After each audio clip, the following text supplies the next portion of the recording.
What's shaking, BookTube? Hey guys, do you remember a while back I did a video called Bestseller Scam Discussion, and in it we talked about the scandal involving Handbook for Mortals. Well, if you have seen that video, you may be thinking to yourself, Lenny surely wouldn't have done anything else dishonest that could further tarnish her name.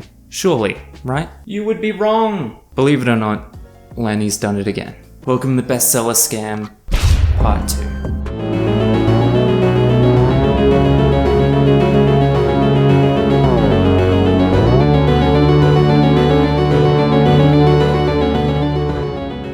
So I'm not going to go through all the details that I've already talked about in that first video, because it's quite extensive, let's say. The short version is that Lenny Sarum and her partner in crime, Thomas Ian Nicholas, who strangely enough is the dude from American Pie that no one really... Yeah, that dude that you forgot about until now. Basically, they bought copies of their own book so that it would make it onto the New York Times bestseller list, and not just onto there.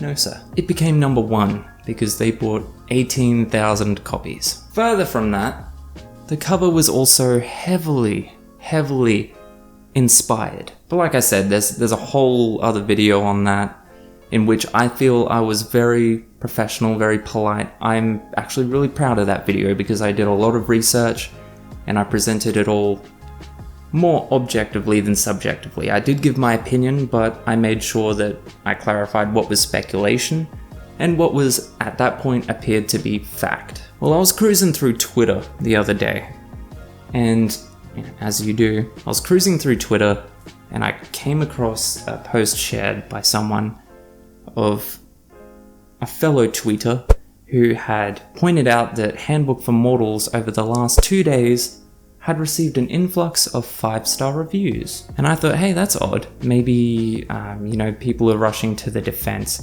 But I went and had a look, and this is on both Goodreads and Amazon, mind you. And where the book had been getting maybe 1 review a day at most, with a few exceptions, it suddenly went to getting about 100 reviews on each platform over 2 days. Even further to the mystery, every single review was 5 stars. That doesn't sound right to me. Doesn't sound right to you either, does it? Looking through the Goodreads pages of all the people who had given these 5-star reviews without any context, they'd only reviewed her book. Or if they had reviewed other books, it was extremely recently, and other books that had also seemed to get an influx of 5-star reviews. And then you go look at Amazon and they have provided context for some of their 5-star reviews, but almost every single one mentions how excited they are for the movie. Could it be possible that they were just trying to build hype for the movie through dishonesty again? Not Lanny, surely not. I'll leave that with you. So through this, I, as you do, went around to checking some more tweets on Lenny Sarum, and I found one from a podcast episode that had been released just a couple of days ago with Lenny Sarum giving her side of the story. And I mean her side of the story on the whole New York Times bestseller list scandal. So I was fucking stoked, man. I was excited. I wanted to hear her side of the story. I decided to go into it with an open mind. To me, I was like, yes, I want to hear what her reasoning is for doing what they did. And unfortunately for me, and don't get me wrong, the host of this podcast, it's called the Blackout Podcast, she seems nice enough, but that's part of the problem.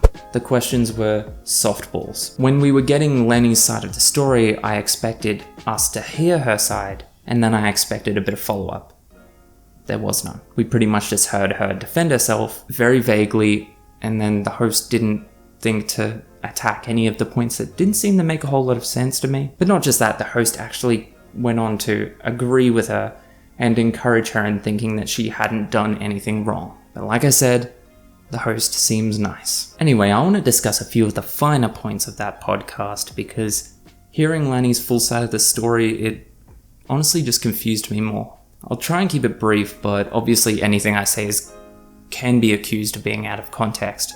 So I'll link the podcast episode below if you want to hear it for yourself. On the topic of negative reviews, and that's what I want to touch on first because obviously we just spoke about how the book was getting all these fake 5 stars to try and alleviate all of the 1-star reviews it was getting.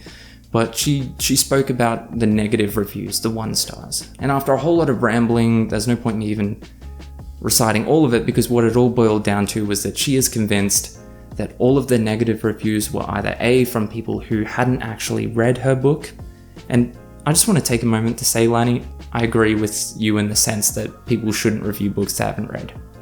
I agree with you there. I'll give you credit where credit's due. But you did kind of assume that that was the case for all of your negative book reviews. And if they had read it, apparently they'd gone into it with enough of a negative bias from the controversy that they were looking for reasons to not like it. And I think to a certain extent, yeah, that's possible. But I also think as an author, and that's what you're calling yourself, an author, you can't dismiss all negative criticism that way. If you're getting this many negative reviews, you have to entertain the idea that maybe the book wasn't good. I won't elaborate on that because I haven't actually read it for myself, so I won't say whether the book is good or not. There were some parts of the episode as well that completely confused me. For example, there was a whole tangent, and I think this is where they spent most of the time actually discussing, for some reason. There was a whole tangent that Lani went on during this interview where she was debating whether her book should and could be considered YA or not. Like, at any point did anyone actually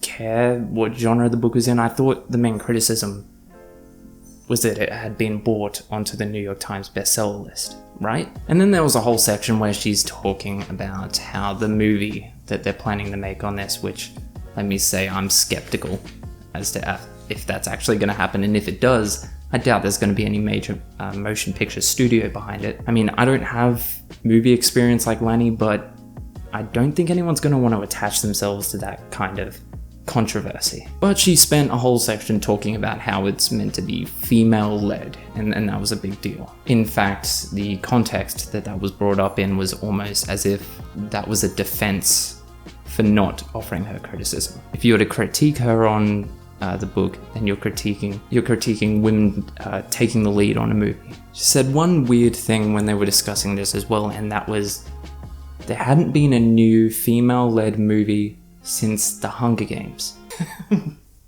What? The Hunger Games came out years and years ago. Where have you been, girl? Have you not seen all of the female-led movies since then? Critically acclaimed female-led movies. Some of them directed by females. You can't hide behind the fact that you plan on this being a female-led project. So then the next thing they talked about was Lani's defense of how other authors are doing this as well, how it's a common thing to get ahead. And no, yeah, other authors do this, but it's still dishonest. Other authors have been called out on this. Lani, it's not an industry standard. So then what they talked about, and I was really happy they did talk about this, was the cover and the controversy surrounding the cover.